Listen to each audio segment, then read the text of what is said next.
സ്വാതി, സ്വാതി, ദേ നിന്റെ രാഹുലേട്ടൻ വരുന്നു. ഒരു മുച്ചക്ര വാഹനം വാങ്ങിക്കായിരുന്നില്ലേ? അതുണ്ടായിരുന്നെങ്കി ഇങ്ങനെ വേച്ചു വെച്ച് നടക്കണ്ടായിരുന്നല്ലോ.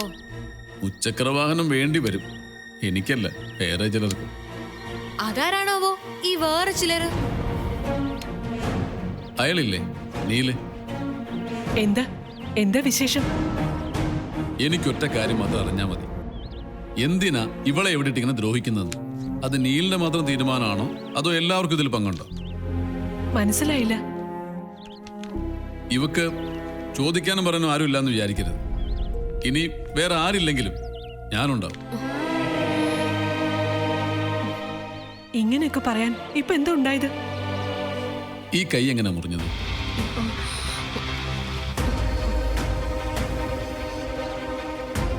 അത് കസേരയെ കൊണ്ട് അങ്ങനെയല്ല മോളെ സംഭവിച്ചേ? കസേര എന്താ കത്തി കൊണ്ടാണോ ഉണ്ടാക്കുന്നത്? ഇതങ്ങനെ സംഭവിച്ചതല്ല. പിന്നെ നീലെവിടെ? അയാള് പറഞ്ഞു തരും നടന്നത് എന്താണെന്ന്. ഏട്ടൻ ഇവിടെ ഇല്ല. ഏട്ടനോ? നാണമില്ലല്ലോ നിനക്ക്? ഏട്ടാന്നും പിടിച്ചിട്ട് വേലക്കാരി പോലെ ആട്ടും തുപ്പായിട്ട് നടക്കാൻ. ആ ആളെത്തിയല്ലോ. ഇനി ചോദ്യം പറച്ചിലൊക്കെ നേരിട്ടാവാം. എന്താ? ഒന്നുമില്ല ഏട്ടാ, ഏട്ടൻ അകത്തോട്ട് പോയിക്കോ. രാഹുലേട്ടനെ ഞാൻ പറഞ്ഞു മനസ്സിലാക്കാം. അങ്ങനെ ഇപ്പൊ എന്റെ കണ്ണി പൊടിയിടാൻ നോക്കണ്ട. അങ്ങനെ ഇട്ടാലും സത്യം സത്യമല്ലാതെ ആവുകയില്ല. രാഹുൽ കുറെ നേരമായല്ലോ ഞങ്ങളെ കുറ്റപ്പെടുത്തി സംസാരിക്കുന്നു. കാര്യം എന്താന്ന് വെച്ചാൽ തെളിച്ചു പറ. ഇവളുടെ ഈ കൈ മുറിഞ്ഞത് മകനെ ഗുണ്ടകളിൽ നിന്ന് രക്ഷിക്കാൻ ശ്രമിച്ചപ്പോഴാ കൊല്ലാൻ വന്നതാ അവര്. അതിനർത്ഥം ഞാൻ പുറത്താവൂന്ന് എന്ന് ഞാൻ പറയുന്നില്ല. വേദയുടെ വീട്ടുകാർ തെറ്റ് ചെയ്തതിന് വേദ എന്തു പഴച്ചു? പക്ഷേ അതോടെ വേദയുടെ വീട്ടുകാരും നീലും തമ്മിലുള്ള അകലം വർദ്ധിക്കും. എന്ന് വെച്ചാ നാളെ ഒരിക്കൽ കല്യാണം കഴിക്കേണ്ടവരായ നിങ്ങളുടെ സ്നേഹത്തെ അത് ബാധിക്കുമെന്ന് ചുരുക്കം. അതോടെ നീലിന്റെ മനസ്സിൽ അവൾ ഉറക്കുകയും ചെയ്യും ആ ഗുണ്ടുമണി. അതൊരു സാധ്യതയല്ലേ? അതാണിപ്പോ എന്റെ പേടി. പക്ഷേ എന്റെ വീട്ടുകാര് നീലിനെ ആക്രമിക്കാൻ ഗുണ്ടകളെ അയക്കുമെന്ന് വിശ്വസിക്കാൻ എന്തോ എനിക്ക് പറ്റുന്നില്ല ഗൗരി. അത്ര ചീപ്പൊന്നും അല്ല അവര്. അങ്ങനെ എന്തെങ്കിലും ചെയ്യണമായിരുന്നെങ്കിൽ നേരത്തെ അവർക്ക് ചെയ്യാറുന്നല്ലോ. വേറെ ആരാ ഗുണ്ടകളെ അയക്കാൻ? അത് പോലീസ് കണ്ടുപിടിക്കുമല്ലോ. ഗൗരി പറഞ്ഞതാണ് ശരിയെങ്കിൽ ഞാൻ കുറച്ച് സൂക്ഷിക്കണം. മുന്നറിയിപ്പ് തന്നതിന് നന്ദി. ഞാൻ ഒരുങ്ങിയിരുന്നോളാം. വേദയെ നീല് മറക്കുന്നൊന്നും ഞാൻ കരുതുന്നില്ല. എന്നാലും സാഹചര്യങ്ങളാണല്ലോ പലപ്പോഴും മനുഷ്യനെ കൊലപാതകയും സന്യാസിയും ഒക്കെ ആക്കുന്നത്. സ്വാതിക്കാണെങ്കിൽ ഭയങ്കര ഭാഗ്യം. അല്ലെങ്കിൽ ആ വെട്ട് അവളുടെ കഴുത്തിന് എന്നെ കൊള്ളേണ്ടതല്ലേ? നമ്മൾ അങ്ങനെയൊന്നും ആഗ്രഹിക്കേണ്ട ഗൗരി. ദൈവം ചിലതൊക്കെ തീരുമാനിച്ചിട്ടുണ്ടല്ലോ, അതുപോലെ നടക്കട്ടെ. എന്ന് വെച്ച് സ്വാതിയുടെ ഒപ്പം നീല് കാലാകാലങ്ങളോളം ജീവിച്ചോട്ടെന്നാണോ വേദ പറയുന്നത്? വേദ സമ്മതിച്ചാലും ഞാനതിന് സമ്മതിക്കില്ല. വേദയ്ക്കാണെങ്കിൽ സ്വാതി എതിർക്കാൻ ശരിക്കൊരു കാരണമുണ്ട്. എനിക്കെന്താ ഉള്ളത്? എന്നിട്ട് ഞാൻ എതിർക്കുന്നില്ലേ? അവര് പിരിയുന്ന ദിവസേ മനസ്സ് തുറന്ന് എനിക്കൊന്ന് ചിരിക്കാൻ നോക്കൂ. ആ ഒരു ദിവസം വരാൻ വേണ്ടിയാ ഞാൻ കാത്തിരിക്കുന്നത്. എന്റെയും കാത്തിരിപ്പ് അതിനൊക്കെ വേണ്ടി തന്നെയാ. പക്ഷേ അതിനിടയില് ഇതുപോലുള്ള പ്രശ്നങ്ങൾ വന്നാൽ എന്ത് ചെയ്യും? നോക്കാം പോലീസിന്റെ നീക്കം എവിടം വരെ പോവുമെന്ന്. എന്നിട്ടേ ഒരു തീരുമാനം എടുക്കാൻ പറ്റൂ.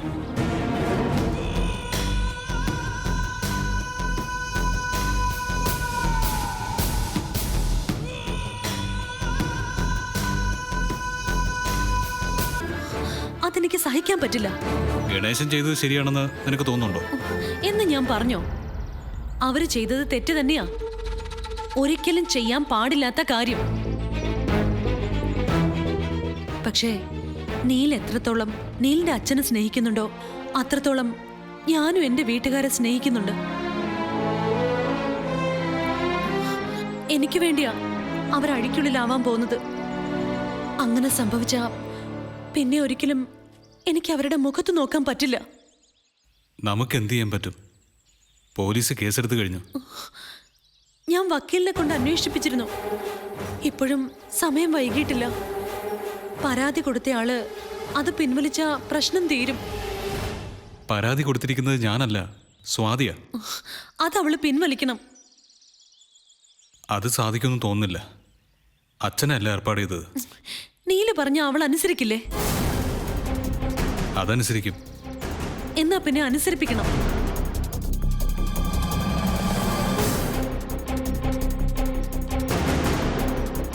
ഞാൻ അവളോട് എങ്ങനെ പറയും? അവളുടെ കാല് പിടിക്കുന്നത് പോലെ ആവില്ലേ അത്? അത് നാണക്കേടാ. എനിക്ക് മാത്രമല്ല, നിനക്കും. നാണക്കേടൊന്നും ഓർക്കേണ്ട സമയമല്ല ഇത്. എനിക്ക് എന്റെ അച്ഛനെ എങ്ങനെയെങ്കിലും പുറത്തിറക്കിയേ പറ്റൂ. ഇറക്കാവുന്ന അമ്മയ്ക്ക് വാക്ക് കൊടുത്തിട്ടാ ഞാൻ പോന്നത്. ഞാൻ പറഞ്ഞതുപോലെ നീല അനുസരിക്കുമെന്നായിരുന്നു അങ്ങനെ പറഞ്ഞപ്പോ ഞാൻ കരുതിയത്. ഞാനാ പരാതി കൊടുത്തിരുന്നെങ്കിൽ വേദ പറയാതെ തന്നെ ഞാൻ പിൻവലിച്ചനെ. ഇതിപ്പോ സ്വാതി ആയതുകൊണ്ടാ. നീല താല്പര്യമില്ലെന്ന് പറ. എന്റെ അച്ഛനും ആങ്ങളെയോ അല്ലേ? അവർക്ക് എന്തെങ്കിലും സംഭവിച്ച നീലിനെന്താ അല്ലേ? ഞാൻ അങ്ങനെ ഒരിക്കലും വിചാരിച്ചിട്ടില്ല. പിന്നെന്താ ഒരു മടി? സ്വാതി നീലിന്റെ ആരും അല്ലാന്നാണല്ലോ എപ്പോഴും പറയാറ്. അതിലെന്തെങ്കിലും സത്യം ഉണ്ടെങ്കിൽ എന്റെ അച്ഛനും ആങ്ങളെയും പുറത്തിറങ്ങിയിരിക്കണം. ഇല്ലെങ്കിൽ പിന്നെ ഒരിക്കലും സ്നേഹവും പ്രേമവും എന്നൊക്കെ പറഞ്ഞ് എന്റെ മുമ്പിൽ വന്നേക്കരുത്. സ്വാതിയോട് എങ്ങനെ പറയുന്നു ഓർത്തിട്ട വേദ ഞാൻ. എന്റെ അവസ്ഥ നീ ഒന്ന് മനസ്സിലാക്ക്. എനിക്കൊന്നും കേൾക്കണ്ട. എനിക്ക് റിസൾട്ട് വേണം. അല്ലെങ്കിൽ ഞാനും ഒരു പരാതി കൊടുക്കും. എന്നെ ശല്യം ചെയ്യുന്നൊന്നും പറഞ്ഞ് പ്രതി നീലായിരിക്കും. അകത്തും പോവും. അത് മറക്കണ്ട.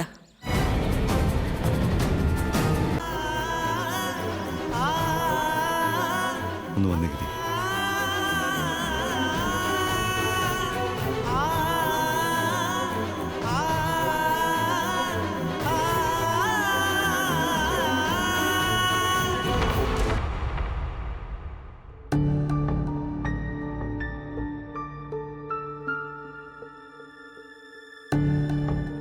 ജ്യോതിഷം എന്നൊക്കെ പറയുന്നത് എപ്പോഴും ഡിപ്പെൻഡ് ചെയ്യാൻ പറ്റുന്ന സംഗതിയാണെന്ന് ഞാൻ കരുതുന്നില്ല. അതും ഇതുപോലുള്ളൊരു കാര്യത്തിന്.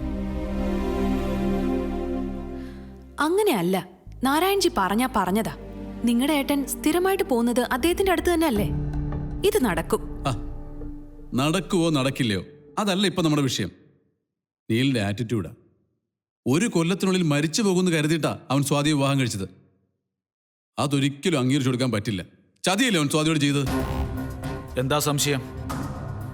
അയാളെപ്പോലുള്ളൊരു ചെറുപ്പക്കാരൻ ഒരിക്കലും അങ്ങനെ ചെയ്യാൻ പാടില്ലായിരുന്നു. അതുകൊണ്ടായിരിക്കും അയാൾക്ക് അവളെ ഇഷ്ടമില്ലാത്തത്. അയാളിപ്പോഴും പഴയ കാമുകിയുടെ പുറകെ ചുറ്റിത്തിരിയുന്നതും അതുകൊണ്ട് തന്നെ ആയിരിക്കും. ഇനി തീരുമാനം എടുക്കേണ്ടത് നമ്മളാണ് അച്ഛാ. ഇങ്ങനൊരു ചതി അറിഞ്ഞിട്ട് അവളെ ഇനിയും അവിടെ തന്നെ നിർത്തണോ വേണ്ടോ എന്ന് നമ്മളിപ്പോൾ തീരുമാനിക്കണം. നിർത്താതെ പിന്നെ? എൻ്റെ അഭിപ്രായത്തിൽ അവളെ വിളിച്ചോണ്ട് വന്നായിരിക്കും നമുക്ക് നല്ലത്. ഇങ്ങനെ അപമാനം സഹിച്ചൊന്നും അവൾ ആ വീട്ടിൽ കഴിയേണ്ട യാതൊരു ആവശ്യവുമില്ല. നീ പറയുന്നതൊക്കെ ശരി തന്നെ, ഞാൻ യോജിക്കുന്നു. പക്ഷേ അതോടെ അവിടെ ഭാവി അവതാരത്തിലാവില്ലേ? ഛേ, മരിക്കാൻ വിടുന്നതിലും ഭേദമല്ലേ അച്ഛാ ഏതെങ്കിലും വീട്ടിൽ അടുക്കളക്കാരിയായിട്ടെങ്കിലും അവൾ ജീവിക്കുന്നത്. എന്നൊക്കെ ഇപ്പൊ തോന്നും. കുറച്ചു കഴിയുമ്പോ ചെയ്തത് മണ്ടത്തരമായെന്നും തോന്നും. എനിക്ക് അങ്ങനെ തോന്നുന്നില്ല. അത് നിന്റെ പ്രായത്തിന്റെ കുഴപ്പോ? എടാ, അവൾ ആ വീട്ടിൽ നിന്ന് ഇറങ്ങി വന്നാ അവൾ ആര് നോക്കും? എവിടെയെങ്കിലും ജോലി എടുത്ത് ജീവിക്കാന്ന് വെച്ചാ അത് എത്ര കാലം ചെയ്യും? തടിയുണ്ടെന്നേ ഉള്ളൂ. അവളൊരു പെണ്ണാ. ഒരാൺതുണയില്ലാതെ എത്ര കാലം അവൾക്ക് ഒറ്റയ്ക്ക് ജീവിക്കാൻ പറ്റും? അങ്ങനെ എത്രയോ പേര് ജീവിക്കുന്നമ്മേ. അവർക്ക് അതിൻ്റെതായ ബുദ്ധിമുട്ടും ഉണ്ടായിരിക്കും. എനിക്കൊന്നും കേൾക്കണ്ട. അങ്ങനെ കേൾക്കാൻ പറ്റുന്ന മൂഡിലല്ല ഞാൻ. പിന്നെ ആൺതുണയുടെ കാര്യമാണ് അമ്മയ്ക്ക് പ്രശ്നമെങ്കിൽ അതിന് ഞാനില്ലേ? ഒന്നുമല്ലെങ്കിലും ഞാൻ അവളെ മുറിച്ചെടുക്കണല്ലേ? ആ വഴിക്കൊന്നും നീ ചിന്തിക്കണ്ട. അതിന് ഞങ്ങൾ സമ്മതിക്കില്ല.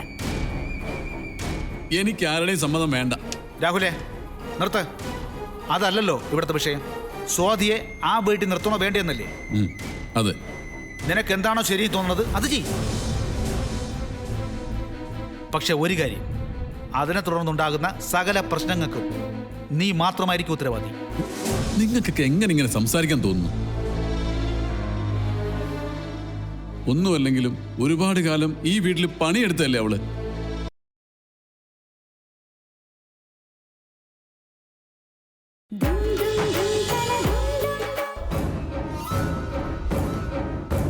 നേരിട്ട് വരേണ്ടടുത്ത് നേരിട്ട് വരാതിരിക്കാൻ പറ്റുമോ? ഞാനൊരു സംശയം ചോദിച്ചോട്ടെ? ചോദിച്ചോളൂ. നിനക്ക് തലയ്ക്ക് വല്ല അസുഖമുണ്ടോ?